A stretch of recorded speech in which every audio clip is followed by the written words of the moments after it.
আচ্ছা মিস্টার রতন, আপনি বিয়ে করেছেন? জি না। প্রেম করেছেন কখনো? জি না। মিথ্যা বলছেন? জি না, বুঝার পর থেকে জীবনে আমি মিথ্যা বলি নাই। আচ্ছা মিস্টার রতন, কোনো মেয়ে যদি আপনাকে প্রেম করতে বলে আপনি করবেন? জি না। যদি বিয়ে করতে বলে করবেন? জি না, এটাও করব না। কেন? আপনার কি কোনো সমস্যা আছে? মেয়ে মানুষ আপনার পছন্দ না? না, কোনো সমস্যা নাই। মেয়ে মানুষ তো সব পুরুষেরই পছন্দ। মায়া মানুষ আসলে সুন্দর। দুনিয়ার সবই সুন্দর, মায়া মানুষ অতীব সুন্দর।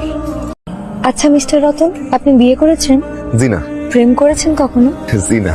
মিথ্যা বলছেন? জি না, বুঝার পর থেকে জীবনে আমি মিথ্যা বলি নাই। আচ্ছা মিস্টার রতন, কোনো মেয়ে যদি আপনাকে প্রেম করতে বলে আপনি করবেন? জি না। যদি বিয়ে করতে বলে করবেন? জি না, এটাও করব না। কেন? আপনার কি কোনো সমস্যা আছে? মেয়ে মানুষ আপনার পছন্দ না? না, কোনো সমস্যা নাই। মেয়ে মানুষ তো সব পুরুষেরই পছন্দ। মায়া মানুষ আসলে সুন্দর। দুনিয়ার সবই সুন্দর, মায়া মানুষ অতীব সুন্দর। তাহলে সমস্যা কোথায়? সমস্যা হলো সব সুন্দর জিনিসের নিচে কাটা থাকে, যেমন ধরেন গোলাপ।